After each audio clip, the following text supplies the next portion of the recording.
in sadhana bhakti.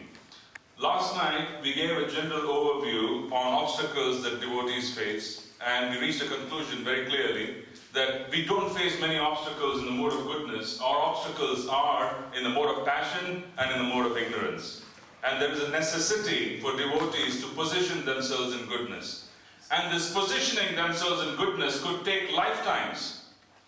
Please don't misunderstand me. It can take lifetimes for us to position ourselves. But because there is mercy from Lord Chaitanya and from Srila Prabhupada, this can happen in a very short, condensed manner. This is very important. This is very important for us to understand. Why would it take lifetimes? If one were to follow the natural evolutionary cycle of going from ignorance to passion ignorance to passion to goodness, as it would be in Vedic society, one moves from being a Shudra to a Vaishya, Kshatriya to a Brahmana, it can take lifetimes to achieve that particular conditioning where we develop the sense for austerity and we develop attachment for austerity, which is the wealth of the Brahmana. The Brahmana has wealth, and that wealth comes from austerity. So when the Brahmana goes out and he is asking for alms, you see, we read in Shastra that the Brahmanical way is for us to go and then beg, and then they take whatever is available on that particular day. This can happen only in Vrindavan. Yeah, you try anywhere else and they'll call the cops, they'll call the police, but you try in Vrindavan, and then they go inside the house and they make fresh roti and they bring and they give us for alms. The point I want to just convey is, the Brahmana has performed austerities. Austerities are the wealth of the Brahmana. The Brahmana is situated in the mode of goodness. It is easy to create wealth in the mode of goodness. Wealth would come quite easily. It would come quite easily. Desires would fructify quite easily. Someone who is in the mode of goodness has the ability to accumulate wealth quite easily because they have the ability to preserve, they have the ability to use their skills. The Brahmana in those days, they used to approach a king. We read about it in Srimad Bhagavatam. The king would very readily and heartily give big donations to the Brahmana. Why would he do that? Why wouldn't he object to the Brahmana, saying, you're unqualified, you're beggars, why are you coming into my kingdom? Why are you asking me for alms? Why should I give you? In Bhagavatam, you read throughout the Bhagavatam that the Brahmana receives thousands of cows in donation. The Brahmana receives jewelry. The king is ready to give even a small kingdom to the Brahmana. Why do we read this? It's because the king, the Vedic king, who is educated in Vedic knowledge, understands that the Brahmana is not asking for anything that belongs to the king. The Brahmana has accumulated piety. That piety is subtle wealth.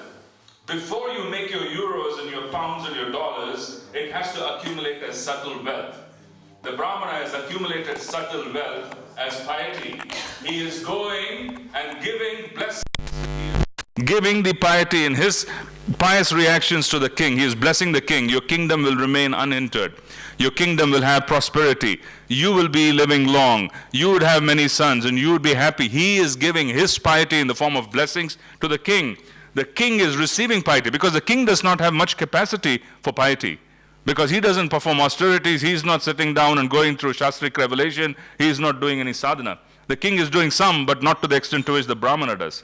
So the Brahmana is basically giving what he has accumulated in piety to the king, and the king is giving him hard cash. Does it make sense? This is how it works. There's no begging. The Brahmanical position does not involve begging. It involves being able to bless others with things which they don't have, and as a consequence, if they're cultured, they would return the favor by giving exactly what is required. So, reaching the mode of goodness means having wealth. Being wealthy, that is the reason why it is said austerity is the wealth of the Brahmanas. It is wealth because he has the ability to bless others with prosperity. If the Brahmana has the ability to bless others with prosperity, why would he suffer? So we are a Brahmanical society. We need to strategize for the mode of goodness. That is our strength. It is required for us to move forward, and it is also required for us to comfortably exist and be able to move forward. This is our strength. We cannot imitate the world. So we need to have a strategy to remain in goodness for the next 50 years. If you're 20, you're literally talking about a 50-year haul. It's not short term. You're not in a 100-meter sprint. This is a marathon. Please understand that this is a marathon. You need to be able to sustain yourself for 40, 50 years. And as a consequence, if there isn't a strategy, there isn't a plan, and if there isn't clarity in terms of what it is which I require to remain in the mode of goodness, what should I do and what should I not do? If this desire is not there in the heart to be situated in a perfect condition for devotional service, it won't happen. Why would something happen without us desiring? This is a very important consideration. Now this verse here, text 17, is very clear. It says, Sri Krishna, the personality of Godhead, who is Paramatma in everyone's heart and the benefactor of the truthful devotee, cleanses desire for material enjoyment from the heart of the devotee who has developed the urge to hear his messages. How does one develop the urge? How does one develop the urge? It is said here that we come into devotional service with contaminated desires. It's a fact. We're going to talk about it quite extensively now. How does one develop the urge? The urge is developed by coming in touch with someone who has a very deep urge. If you come in touch with someone who has deep urge and they have the great ability for them to be able to hear, their faith has the ability to give us faith. They carry faith in their hearts. When they see us and we serve them nicely, they take their faith and give it to us in our hearts. How does this happen? Shri Guru Mukha Padma Vakya Chittete Koryakya. The chitta is completely cleansed of all kinds of impurities by coming in touch with the sound vibration of the realized spiritual master. When we hear that, it goes into our ears, it destroys our ignorance and establishes a desire to hear.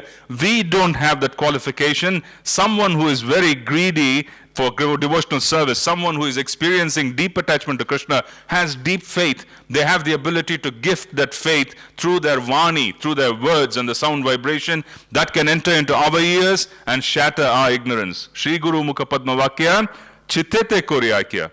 This is the way to establish faith. Faith is established by coming in touch with the faithful, by remaining in touch with the faithful. Faith is established by hearing from those who have experienced. When the Guru is giving mantra, when the Guru is giving the beads after chanting during initiation, the Guru's realizations are a part of the initiation process. The Sambandha Gyan, the Guru's understanding of his Sambandha with Krishna comes into our heart when he is giving the beads. When the Guru is initiating us into the mantra, his understanding is coming through the mantra. This is initiation. He is already establishing faith. He is saying, this is my understanding of my sambandha with Krishna. I'm going to take your hand, I'm going to place it in Krishna's hands. This is a Guru's business. So coming in touch with the faithful, coming in touch with the spiritual master, hearing the spiritual master destroys ignorance. This is the verse, which essentially means that the Bhagavatam is recognizing that those who come in touch with Srimad Bhagavatam, those who come in touch with Srimad Bhagavatam and the Bhagavad Gita and Krishna consciousness could be contaminated with material desires. They are not expecting pure devotees. We don't recruit pure devotees. We are distributing Harinam on the streets and we are bringing in everyone. It is an expectation of Srimad Bhagavatam that there will be problems. They are not assuming that there's going to be no problems. They are assuming there will be problems and they're giving us a solution here. Now, let's go into the next verse and then we will start the purport. By regular attendance in classes on Bhagavatam and by rendering of service to the pure devotee, all that is troublesome to the heart is almost completely destroyed. They're not saying completely destroyed. They're saying almost completely destroyed. And loving service unto this personality of Godhead, who is praised with transcendental songs, is established as an irrevocable fact. The prior verse and this verse talk about two distinct stages in the life of a devotee. We're going to talk about it today. Om Ajnanatimrandasya Jnananjana Shalakaya Chakshurunmilitamena Tasmai Shri Gurave Namaha.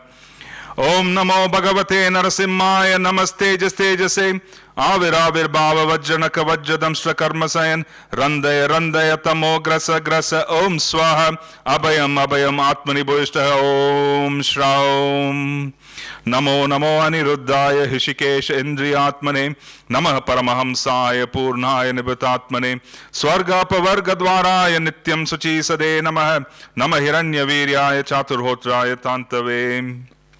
So, the first verse is talking about anishtita bhakti. What is anishtita bhakti? What is anishtita? Anishtita is unsteady devotional service. Anishtita is unsteady devotional service. The first verse is talking about people who are going to come in and they're going to have problems because they have material desires, and these material desires are going to cause unsteady devotional service. Anishtita bhakti. Up and down, unsteady. And when they are talking about things in the Srimad Bhagavatam, please understand, they are not referring to one lifetime. They are practically talking about a timeline for the existence of the soul. For the soul to evolve, it is taking a timeline, and this timeline is being spoken of. So we don't need to assume that it is one lifetime. We need to assume that all of this can take many lifetimes, but we need to be greedy enough to resolve everything in one lifetime. If we don't plan, it can take many lifetimes. If we plan and execute, then it can be resolved very easily. This is very simple. It can take many lifetimes. So the devotee who is coming into devotional service is displaying anishtita bhakti. It is said here, bhaktir bhavati naistiki, which is the next step. If you practice devotional service after establishing faith in the heart and then executing devotional service and following the instructions of the spiritual master, then you establish devotional service in the heart with firm faith. And that is nishtita bhakti. It is said here, bhaktir bhavati naistiki. Naistiki bhakti, nishtita bhakti is steady devotional service. The first verse is talking about unsteady, the next verse is talking about steady. So there are two distinct stages. We need to understand both stages. Now, what happens when it becomes steady? What is the outcome? That is given in the next particular verse, which is 19. Tada rajastamo bhavaha kamalobhadayasche cheta eter anaviddam sthitam sattve prasiddhati. Sthitam sattve prasiddhati. Rajastamo bhavaha. This is the third verse. First, someone comes with unsteady devotional service. They have material desires. Their heart is filled with contaminations of passion. Heart is filled with ignorance. The next stage is naistiki bhakti. That ignorance and passion for most part is removed. But there is still some problem with the heart. There is still some contamination. In the third verse, it is very clearly said, Tada rajastamo bhavaha kamalobhadayasche cheteter anaviddam sthitam sattve prasiddhati. As soon as irrevocable loving service is established in the heart, the effect of nature's mode of passion and ignorance, such as lust, desire, and hankering, disappear from the heart. Then the devotee is established in goodness and he becomes completely happy. This completely happy state is complete freedom from passion and ignorance. This is pure goodness, Shuddha Sattva. This is called the Vasudev platform. The Vasudev platform is where the devotee is able to have direct experiences of Krishna. He is qualified for direct experiences of Krishna. By Krishna's desire and the desire of the pure devotee, now the service begins in understanding their eternal Swarup. They begin understanding, this is who I am. They now are beginning to realize in small pieces of information that I live in such and such village in Vraj. They know which street in Vraj they live in. They know the name of their parents. They now know that they have siblings in Vraj and these are their names. They know where they have to do their service. They know who is going to guide them on their service. This information starts developing once they cross into the Shuddha Sattva platform, because they start realizing who they are in full. Yes, we are not of this world. We belong to Vraj. We have parents, we have siblings, we have service, we have an identity which has already been established, and we are slowly proceeding towards that identity. That is our process. This is an extraordinary opportunity. This is an extraordinary opportunity for permanently establishing ourselves in connection with Krishna. In this lifetime, we are very fortunate that we have come together. There's something wonderful that we may have done or not done. We may not have done something bad for us to be assembled in the movement of Lord Chaitanya. There's something extraordinary. 100%. Every devotee is fortunate. They have come here because there's something extraordinary about them. Every devotee.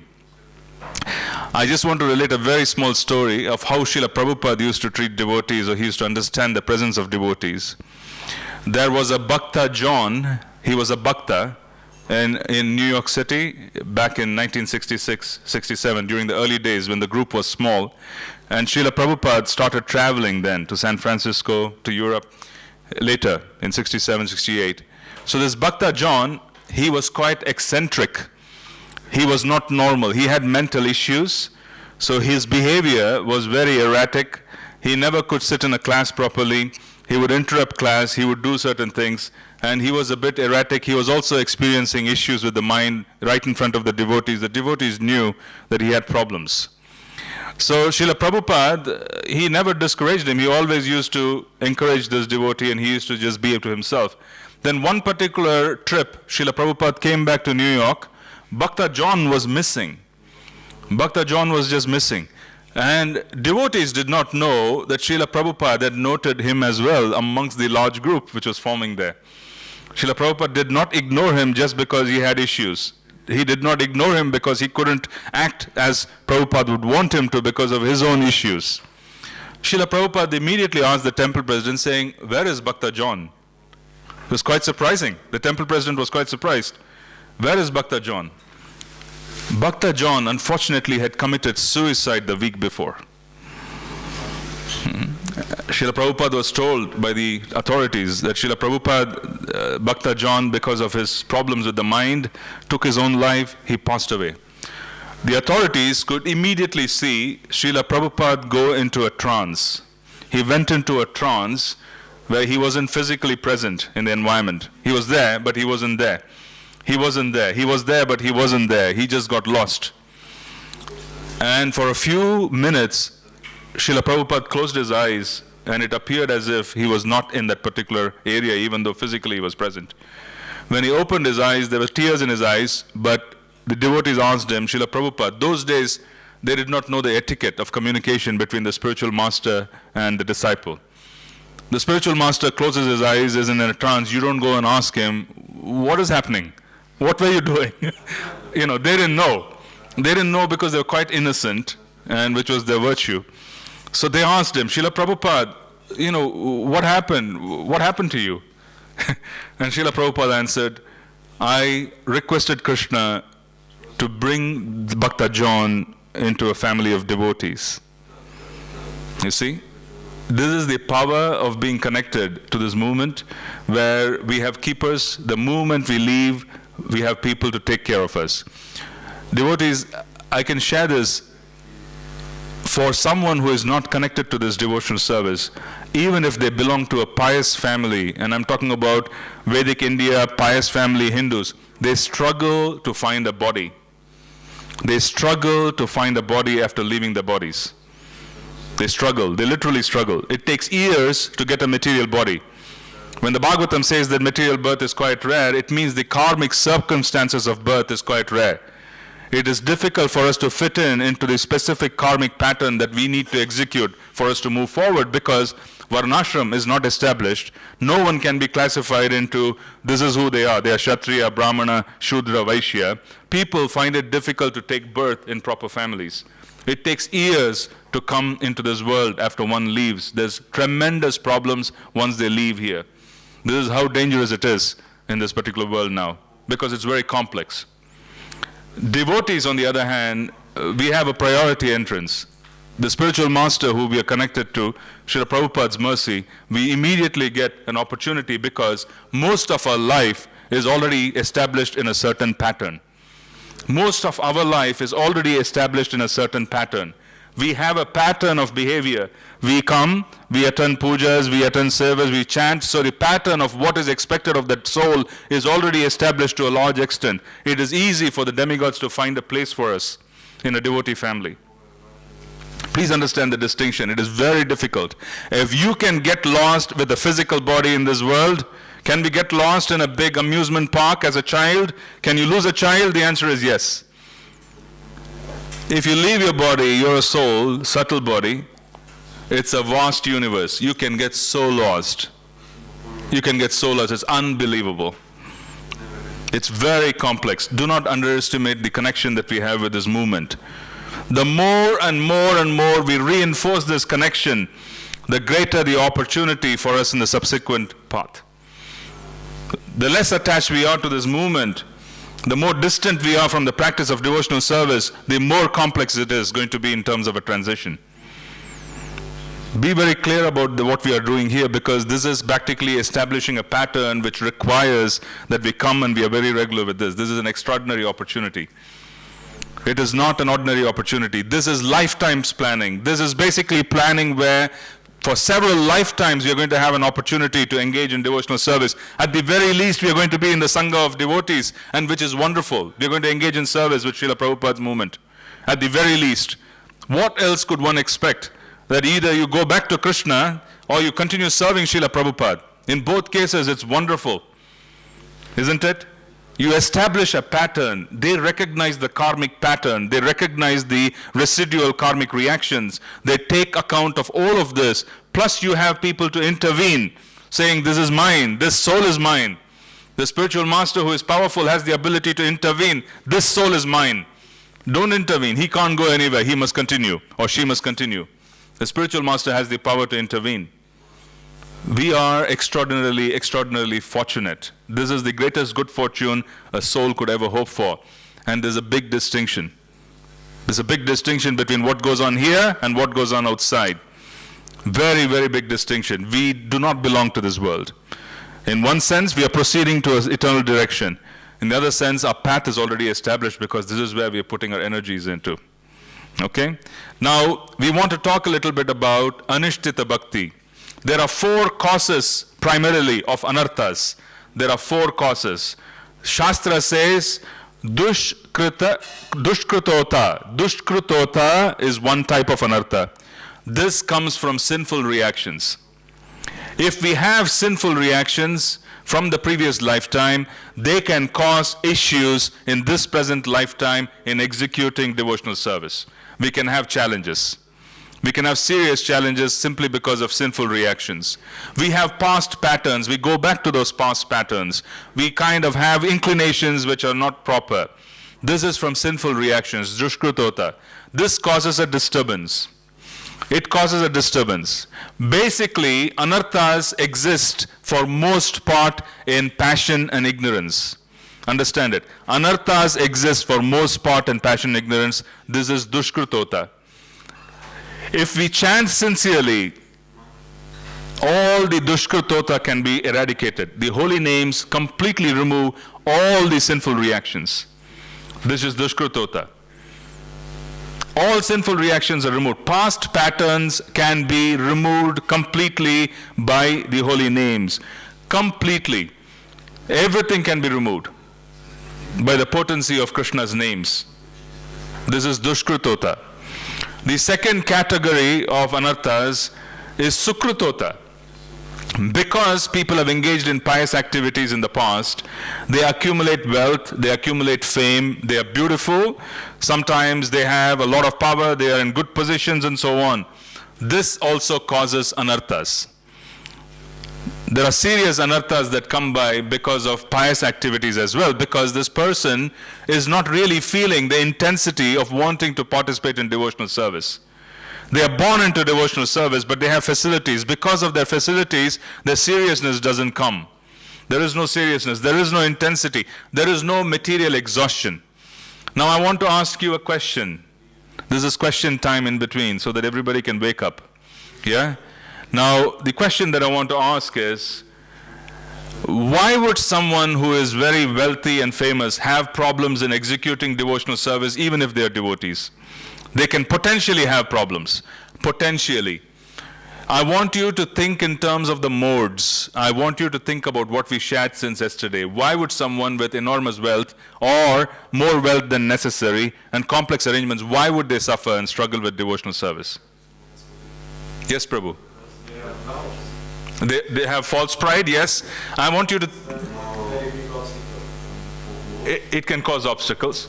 Yes, that is one. You can reinforce an identity which is away from Krishna consciousness. You can reinforce an identity of I am the CEO of a company, I am the managing director of a company, I am this and I am that, I am the owner of a big business. This is an identity. This is a false identity. It is naimittika.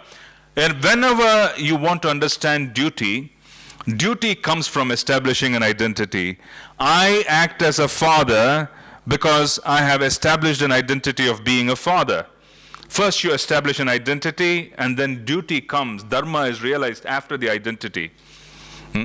So as a consequence, when we establish identities in the world that are disconnected from Krishna consciousness, we establish duties in the world that are disconnected from Krishna consciousness. While performing those duties, a greater and greater amount of samskaras, impressions on the consciousness, can come about, which will reinforce these false identities. Why did Lord Chaitanya refuse to meet King Prataparudra? He refused to meet King Prataparudra because the identity of a king is an enormous burden. You're treated as God in your country, and you have the power of God. You can say, kill him, or you can say, I don't want him to die, remove the death sentence. The power of a king is so enormous that he can play God. And when someone is playing God in that particular position, there's a reinforcement of that identity by those actions. And that dharma which develops according to the identity they have established. It is difficult for them to move away from that reinforced identity and establish themselves in the identity of Krishna's servant. It is difficult to make that transition because every day someone is reinforcing you. You're sitting on a throne. So yes, false pride is surely a problem. But I want this to be understood in a more simplified way in terms of the modes. Why is it that when you have too much resources, it's a problem? In one sense. If you want to answer me in terms of the modes of nature, please. There is greater tendency to enjoy them. There's a tendency to enjoy them, yes, but in the modes. I want you to just say why in the modes. Because if you have a large amount of resources and you have a large empire, you have a large house with too many things going on, with a lot of debt and a lot of complex arrangements, you cannot be in goodness. You will need passion to manage that. You need to be passionate, and you need to be in the mode of passion to manage large enterprises. You can't manage large enterprises in this world by the mode of goodness. You can't. You can't be situated in a calm, quiet, nice, detached manner when you have a lot going on around you. It's difficult. There are instances of devotees who ran entire empires, but they were Bhava Bhaktas. Ambarish Maharaj ran an entire empire, and he did not participate in day-to-day activities. So who was managing the day-to-day activities in the kingdom? The Sudarshan Chakra. The Sudarshan Chakra was managing the entire activities of the kingdom. He was Kala himself. He was sitting on top, and he was managing everything. He is the time factor. The time factor, the material time factor, the cause of time and events proceeding in time, it depends on the Sudarshan Chakra. The Sudarshan Chakra of the Lord is going to handle that. Every mantra has a weapon. Okay? Om Namo Bhagavate Vasudevaya, the weapon is the Sudarshan Chakra. So when he was chanting and he was a Bhava Bhakta, the weapon of the Lord was managing the entire kingdom. He was the time factor. Jai Shri Shri Panchatattva Bhagavan ki. Jai. So he was managing the entire kingdom. It was being managed. This is a transcendental situation. But in the material universe, when we are here, for most part, if you have a complex arrangement, you're going to need passion. When you need passion, you're going to drop from goodness to passion. Devotional service will become very difficult. You will sit for some time and you will chant 2 rounds. I can't sit. Let me walk and chant. You will get up, take the bead bag, you will walk. Oh, I'm walking for some time. Let me sit down again. And then you will chant. This is passion. This business of becoming very unsettled will start happening where the person cannot consolidate Krishna consciousness. They are fighting anarthas. In their mind, they are constantly pushing things away. This is not working out. That is not working out. This thought, go away. This thought should go away. I need to be steady. This is going on when there is passion. When the passion and ignorance is pushed out, and one situates themselves in the higher mode of goodness, at that point in time they are able to consolidate the chanting of Mahamantra. They advance quite quickly. This is Nishta. Yeah, they become Naishtiki Bhaktas. They become fixed in devotional service. Becoming fixed requires the mode of goodness. Having too much to happening can cause issues. It does not mean it is impossible. It simply means it is not for everybody. Aspiring for great amount of wealth, aspiring for fame, aspiring for all kinds of things is the cause of great disturbance, because none of this can be managed easily in the mode of goodness, and it will cause issues. It will cause issues. Simplicity is the way of life for devotional service. The more simple we are, less demand material energy places on us, greater the ability to chant. Brahmanical life is simple life. Why is it called simple life? If your psychology is a Brahmana, simple life necessary. You can't remain simple with complex arrangements. External arrangements can't be too complex. If you need to handle 100 things, we can't remain simple. It is going to cause passion to come, and once passion comes, sadhana is over. It is over. Guaranteed. Because then we will start desiring in the world. When we start desiring in the world, those desires won't be fulfilled, because there is a nature of desires in the world. And once those desires are not fulfilled, we are going to become frustrated. And passion will turn into ignorance, and anger will come. Then we would start saying, I struggle, I'm a part of the Sangha, I serve Krishna, I'm chanting 16 rounds, yet Krishna, you are not doing your job. I'm struggling. Krishna is doing his job. You are struggling because you are in the modes. The deeper and deeper we go into the modes, the struggle will increase. This is passion. Be very careful in wanting things. There's nothing worse than someone who comes into this movement and starts asking for things which are not necessary. There's nothing worse than that. This is anartha. This is things which are not required.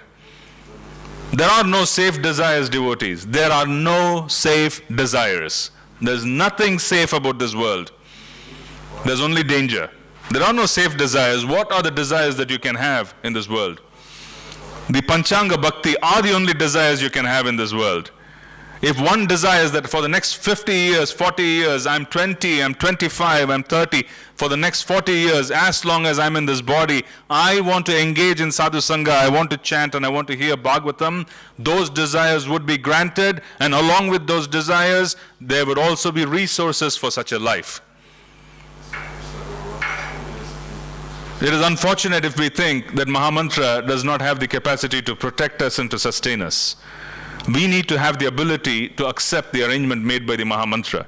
We are calling upon Krishna. Krishna is going to come and change the environment, there's no doubt. And when he changes the environment for us, the time factor changes, our life changes, everything changes. We need to accept it. This is humility. This is where Trinadapi Sunichena comes in. Trinadapi Sunichena Tarori Vasaishnuna Amani Manadena Kirtane Sadahari. Kirtane Sadahari requires Trinadapi Sunichena. We need to accept life as it is and try and make adjustments for us to be able to move forward. Desire Panchanga Bhakti, life will change. Desire Panchanga Bhakti, life will change, because Krishna will make arrangements for us to engage in Panchanga Bhakti. If we only desire Panchanga Bhakti, life is very smooth, because Krishna will make those arrangements. We need to have humility to accept those arrangements. We need to have the tolerance to accept those arrangements and then understand that this is Krishna's arrangement. This is humility. Then we can chant Kirtaniya Sadahari. If you're constantly going to fight in this world, then that's a different story. If you accept, things can move forward. So the third part, I'm going to finish today with the third and the fourth parts of anarthas. The third part of anartha is aparado krita. Prabhus and Matajis, you can take out every sinful reaction by chanting the holy names. Every sinful reaction for millions of lifetimes. You can take out positive and negative sinful reactions, all of them. You can completely be free of all karma by chanting Harinam. If there is Nam Aparad, where will we go for clearing our karmic reactions? We can't do anything. The real problem with devotee lives is Aparad. If there is Seva Aparad and Aparad is committed to the deities, Nama will remove the Seva Aparad. We can chant and remove the Seva Aparad. There are certain specific shrutis and prayers that can be chanted and offered to the deities which can remove Seva Aparad. Nama can remove seva aparad. But if there is nam aparad, where will we go? This is an extraordinarily important aspect, because if we commit aparad to the nam, then we have nowhere to go, because that is the mercy of the Lord. Nama is more merciful than Krishna. Nama is first established in the heart. Krishna comes after the fact. If Nama cannot going to be approached, he cannot be approached because there's aparad, then we need to worry. We need to worry. What is the first Nama aparad which we chant? What is the first one? Vaishnava aparad. Most dangerous. Devotee problems with passion and ignorance come due to Vaishnava aparad. Sinful reactions cannot stand in the way of Harinam. Devotee problems are aparad problems. Passion and ignorance in the devotee's life, confusion in the devotee's life, increase of desires for material energy, wrong desires come from aparad. This is the source of aparad. Aparad is the source. Aparado krita is the biggest source of anarthas in this world. In the devotee community, we don't have to worry about sinful reactions. We don't have to worry about anything. We need to worry about aparado krita, because you can't resolve anything. If there is aparad, nothing can be done. A bhava bhakta can fall down due to aparad. What to say of us? A bhava bhakta can fall down, because we are in touch with material energy. We are in touch with material energy. Even though Jaya and Vijaya were impelled by the Lord's own potency to act and engage in a certain unprecedented manner towards the four sages, the Sanat Kumaras, there, one moment they acted and the sages became infuriated with Jaya and Vijaya, Lord Vishnu, it is said, he comes down from his seat and he forgot to wear his shoes. Lord Vishnu comes down from his seat when the aparad is happening, and he forgot to wear his shoes. He comes down and he says to the sages, he even forgot to wear his shoes. In other words, he was in such a hurry to save his servants from this aparad. He comes down. He even forgets his shoes. He comes down and he tells the sages, the reason this happened, dear sages, is because they forgot me. The reason this happened is because they forgot me. It is when we forget Krishna that we forget who is standing in front of us. Nam aparad's first aparad, Vaishnava aparad, is the most dangerous of all aparads. Our problems are tied to Vaishnava aparad. There is no way for a devotee to be struggling with passion and ignorance unless there is aparad. Once there is aparad, what is the 10th offense in chanting of the holy names? What is the 10th offense? Having material desires in spite of receiving so many instructions on the glories of the holy name. The 10th offense of having material desires while practicing devotional service occurs because there is Nam aparad. And this is Vaishnava aparad. If Vaishnava aparad has happened, it is a matter of time before Guru aparad will happen. It is just a matter of time. Vaishnava aparad will lead to Guru aparad. It is just a matter of time. Because consciousness starts falling. You see, and consciousness starts falling, one would start acting in mode of ignorance and passion. They will have no protection. In fact, devotees, if someone is committing an aparad, Nam aparad, very specifically Vaishnava aparad, it means that they have already come out of protection. How does aparad happen? Can aparad happen like this, just like that? Sometimes we say it happened like this, it was impulse. It has been happening in the mind for a long time. It has been happening in the mind for a long time. We have already been cursing people. We have already been angry with people. We are already upset in the mind for a long time. And then it very automatically comes out in terms of words. It very spontaneously comes out in terms of words because it is already in the head. So this problem has already started long back. The creeper of bhakti has already become weakened. If Bhakti Devi is coming from the heart of a devotee, why would Bhakti Devi stay in our heart if you're offending devotees?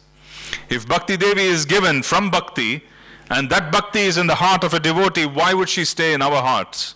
She wouldn't. She will leave, and this causes issues. Devotee issues are aparad issues, and aparad causes the devotee to go into passion and ignorance. Once they go into passion and ignorance, they're already acting according to the outside world. I want this, I want this, I want that, I want that. They are getting deeper and deeper into passion and ignorance. They're getting frustrated. And it is very miserable for a devotee to move from devotional service to the outside world.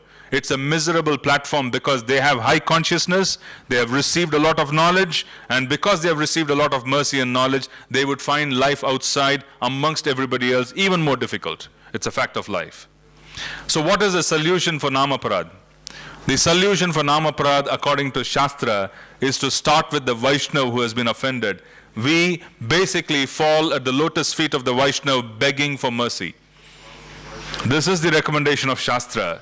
If we do not know who the Vaishnava is, we beg Lord Chaitanya for mercy. This is the reference from Shastra as well. We call upon Harinam.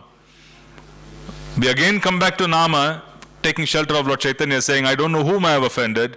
That is the reason why I don't have any taste. That is the reason why I'm struggling with reading. That is the reason why I have lost any interest in associating with devotees.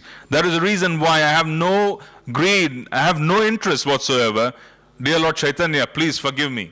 I don't know whom I have offended for me to go and beg forgiveness. Please indicate to me. You call upon the holy name and you beg with intensity. Lord Chaitanya responds. This is a Shastric conclusion as well.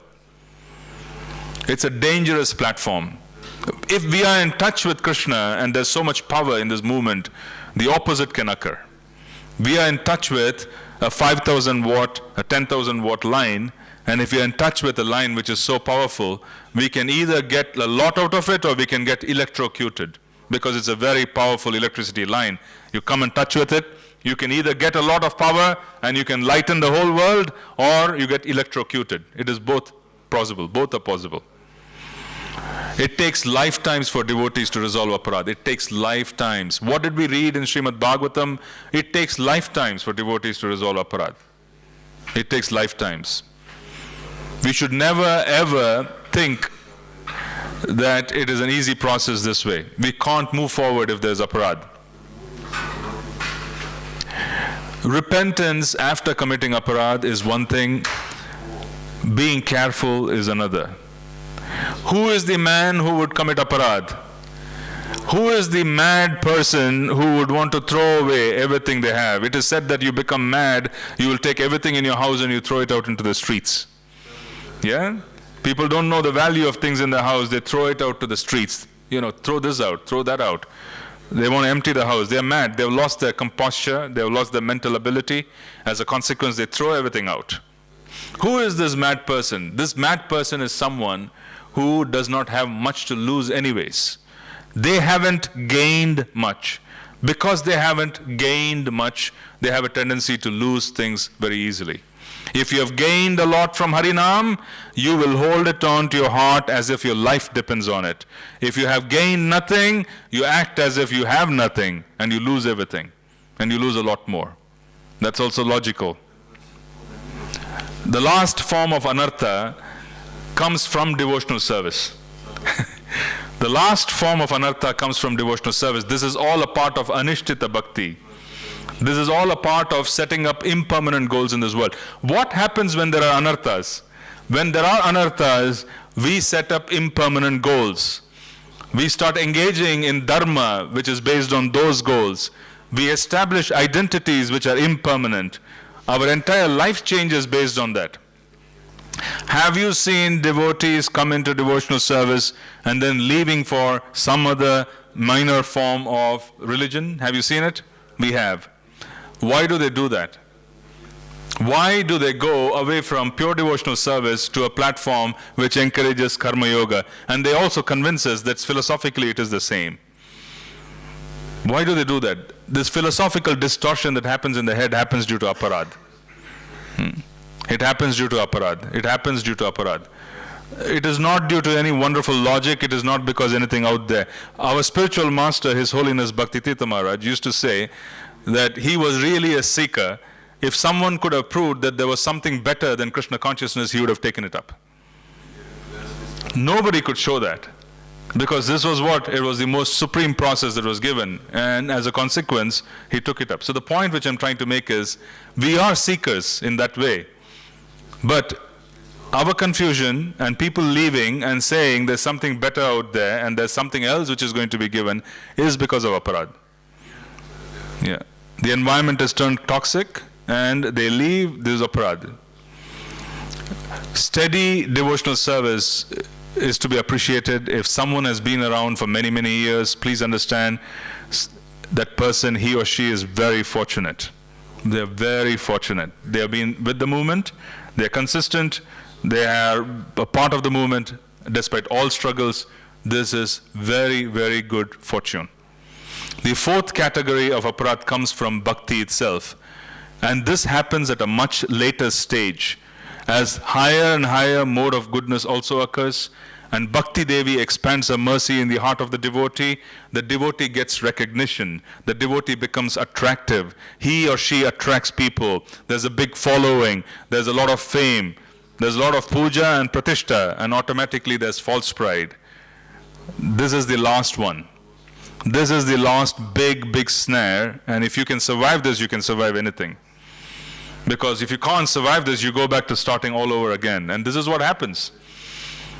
Bhakti Devi bestows the person with all kinds of opulences. Bhakti can give you opulences. Bhakti can give you facility. And the person starts thinking, this is mine. One should learn to leave pride wherever it began. If pride comes in a place, leave it there and walk away. Yeah, don't carry it. Let it grow there so that the devotees can be helped. Yeah? What do you mean by that? Meaning, if there is some situation where someone is recognized for their preaching, for their book distribution, for many different activities, for taking care of the deities, leave the pride in that kshetra. Don't carry it, don't broadcast it, don't advertise it. Don't market it outside. Don't talk about it. Because if you leave it in that kshetra, it will grow. And with that, the devotees there would benefit because you have basically contributed positively in their lives. So the good fortune of receiving fame can grow in the community so that they can basically benefit from it. The community can recognize that person's glories and they can take precept from that person. If the person carries the fame of recognition and goes around broadcasting it, then that causes problems, and then he also loses his ability to maintain things. Everything in the material world is a resource. If you take it from one place, it will be lost in that place. You can only use it elsewhere. It is not unlimited. You can't see it, but it is still not unlimited. It's like wallet. You have a few dollars, you put a few dollars here.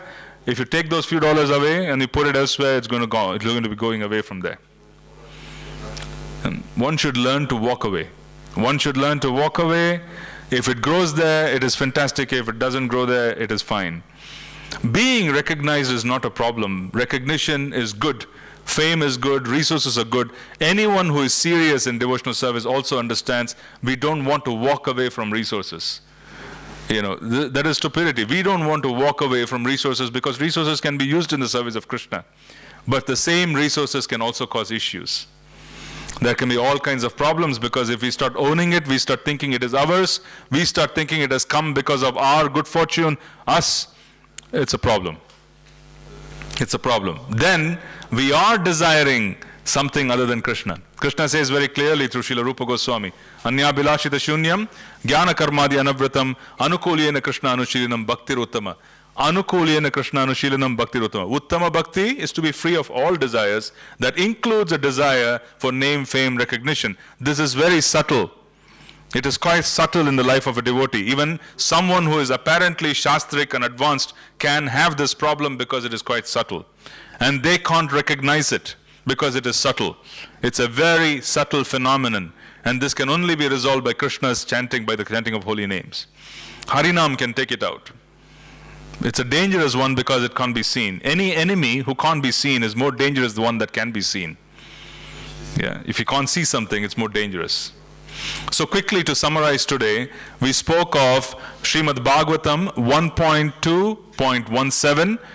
1.2.17 Srimad Bhagavatam talks about unsteady devotional service. If it is talking about unsteady devotional service, it is wonderful because it is saying even if you are unsteady, even if you have problems in your heart, you are welcome. So the Bhagavatam is welcoming people all over the world. This is the message of Lord Chaitanya. Bhagavatam 1.2.18 is saying once major portion of unsteadiness is removed, it is removed by coming in touch with people who have deep faith and engaging in activities of devotional service. Sadhu Sangha, Bhajana Kriya. Then Anartha Nivirtihi would take place and we would remove all the anarthas, we'll become free of the problems of life. And the third verse of Srimad Bhagavatam 1.19 is clearly saying all the tamas and the rajas, passion and ignorance, once it is removed, the person is established in goodness. Now he is established in pure goodness, Shuddha Sattva. Then he begins to realize he doesn't belong to this world. He has an established address elsewhere. You see? If your bags are packed and you're waiting to get off a train station where people who love you are waiting to receive you, such a journey, even if it is difficult, is not a bad one. The train journey, if it is a difficult train journey, but the destination, you have people who love you and you're reaching some place where it is wonderful, you can take some hardship. You don't mind if the fellow passenger is problematic. You don't mind if the seat is uncomfortable. You don't mind if the food doesn't taste good. You don't mind if it is problematic, it is hot or cold, because people are waiting at the end of the journey to receive you, who love you. And the wonderful part is the destination is superior to anything that you have ever experienced. So that is life. The devotee life is most fortunate because we can keep our bags packed and we know that the next destination is wonderful, one way or the other. You see, no one can anticipate a transition, the devotees can. We can keep our bags packed. We can say we look forward to this because the next destination is wonderful. What am I going to do? I'm either going to go back to Krishna or I'm going to serve you, Srila Prabhupada. I'm going to continue what I'm doing in this lifetime. So what is my problem? I'll keep my bags packed. This is wonderful. Okay? So Anishtita Bhakti, we talked about 4 different types of anarthas very specifically, not Anishtita Bhakti. There's a classification of unsteadiness, of behavior. We are talking about 4 types of anarthas. And the 4 types of anartha, we spoke about anartha from sinful reactions, anartha from pious reactions, anarthas from aparad, anarthas from bhakti. We said all can be eliminated by chanting of Harinam except Nam Aparad, and Nam Aparad is the most dangerous of all aparads. Devotee life is filled with problems because they commit Nam Aparad. This is our process. And we also spoke very briefly about how one can get rid of Nam Aparad. So today we are touching upon and connecting unsteady devotional service with goals being set up in the material world by the devotee. Unsteady devotional service equals passion, ignorance. There is passion, there is ignorance in the heart of the devotee. It causes unsteady devotional service. Same passion, ignorance causes desires in the material world. The devotee establishes an identity which is not connected to Krishna. They establish dharma not connected to Nitya Dharma of wanting to cultivate themselves. And they start progressing towards this. This can cause problems for several lifetimes, not one. They can move away for several lifetimes. So we have to be very careful in desiring. We conclude by saying that there are no safe desires, there's only Panchanga Bhakti. Desire Panchanga Bhakti and request Krishna so that we can remain in mode of goodness and we can proceed towards it, and that will give us an opportunity to establish ourselves. So we'll stop here for today's morning session. We'll see if there are any questions. Maybe 1 or 2 questions if you have time. Yes? I was just wondering if you could maybe give some examples of operas, some things that we should stay away from. Like some examples of daily things that could be opera that we shouldn't.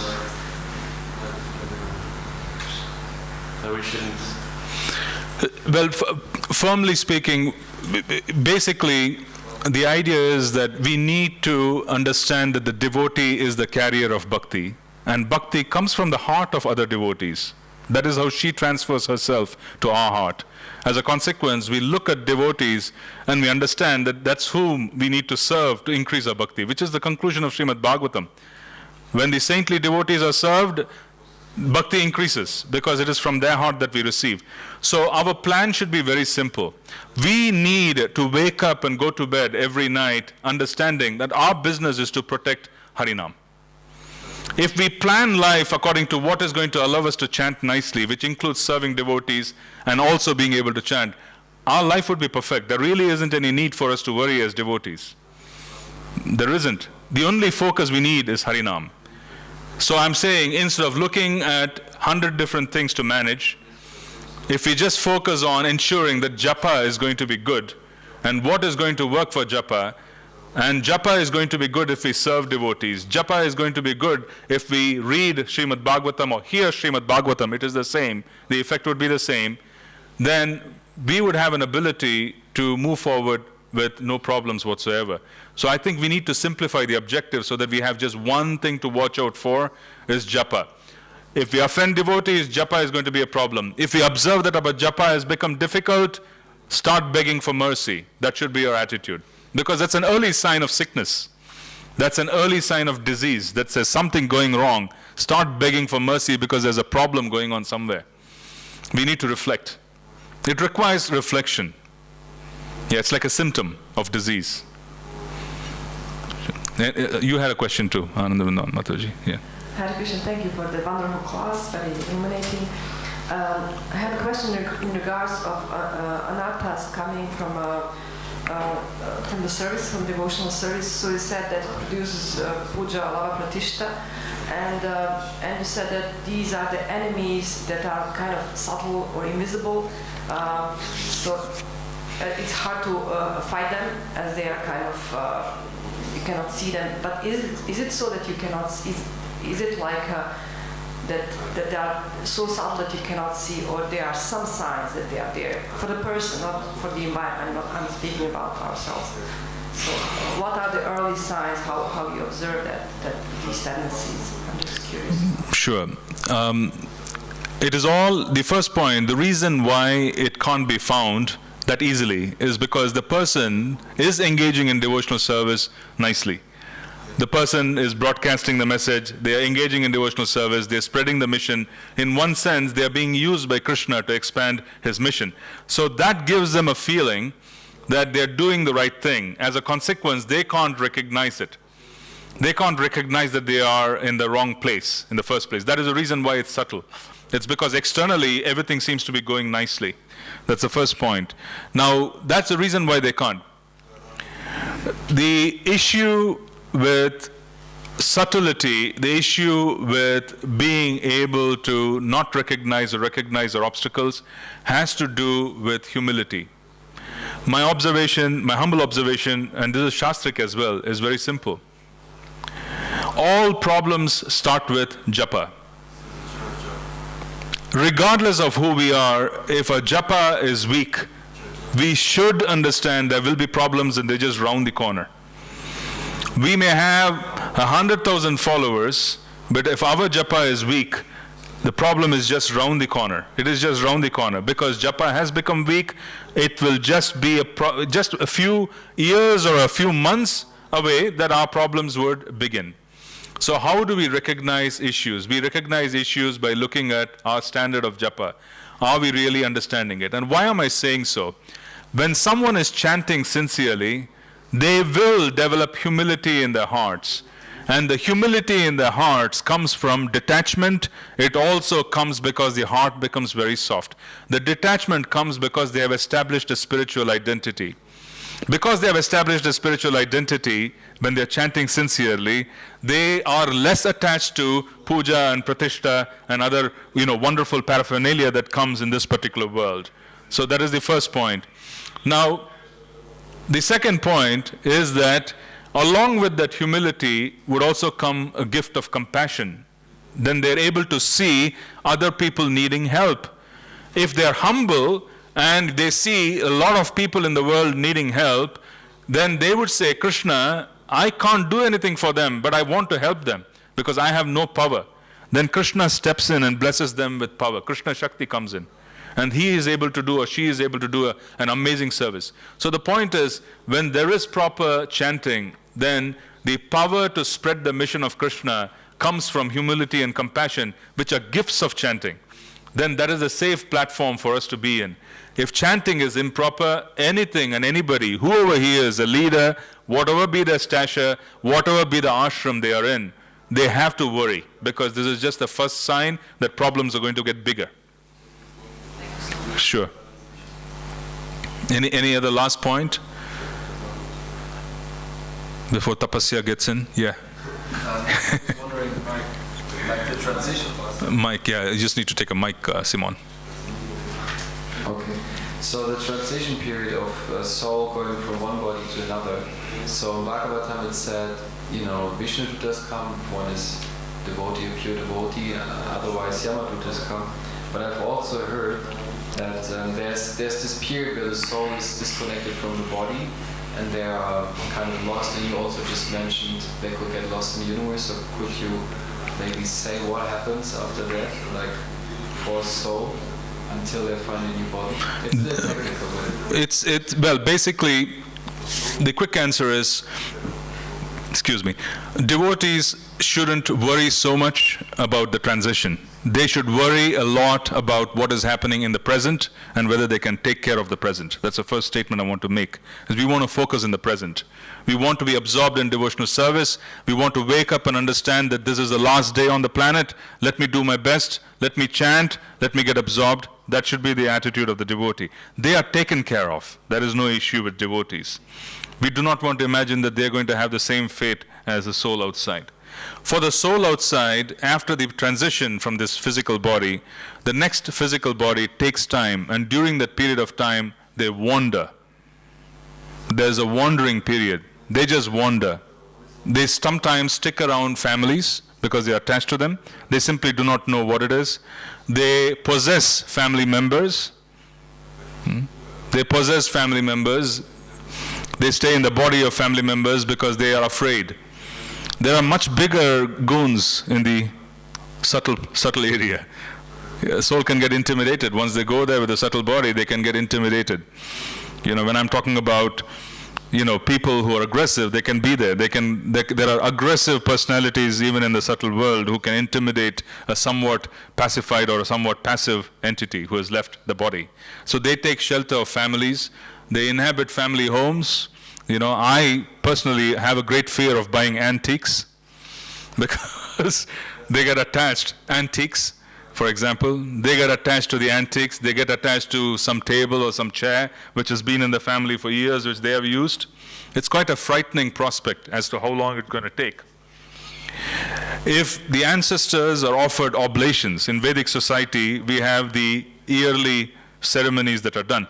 Devotees do not necessarily have to participate in this. There's a way to do it. But in general, if there are yearly services being done in Vedic society, then the demigods take charge of those souls. They come and pick them up wherever they are, because then there is some connection being made between the rituals versus where they ought to be, and they get helped. If they are not helped in such ways, then there are huge problems. Yeah. There are huge problems. There are huge problems because every building has people whom we can't see. Yeah, every building practically. Yeah, they're attached, they can't leave, they don't know where to go. They're frightened for most part. They are not frightening, they're frightened.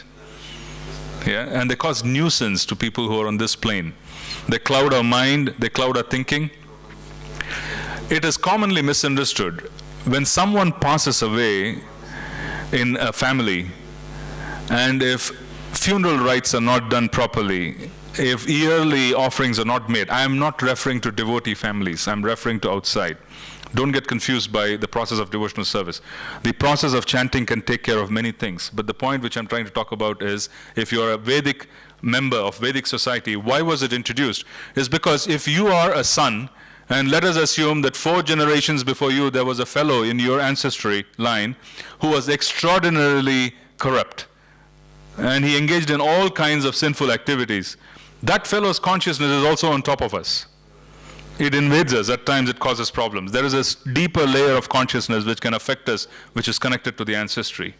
So when yearly oblations are done, and there is something called tarpana, which is done. Tarpana literally means offering water to and washing off. When that is being done in Vedic society, they are washing off the subtle effects on a monthly basis. This is done by Vedic Brahmanas. I'm not talking about devotees. We are taken care of by Harinam. We don't want to get confused by processes. What about the Yamadutas then? It's taken to a hellish planet? They don't interfere. They come for every instance unless they are connected to a devotee. The devotees, they don't intervene. They are not the ones who are supposed to come. They don't. The spiritual master takes charge. If the spiritual master is powerful enough to intervene, the spiritual master takes charge on leaving the body for devotees. He literally takes charge. That's why we inform the spiritual master. The spiritual master has the ability to intervene, to make arrangements, to intervene and say, I want this soul to be put in this body, in this particular family. The spiritual master can do that if he's powerful enough. That's a part of how they arrange things. Or he can just request that someone is approaching him, they're getting married, they want children. A soul who has left, a disciple can be sent there to that particular family so that they can be looked after in certain ways.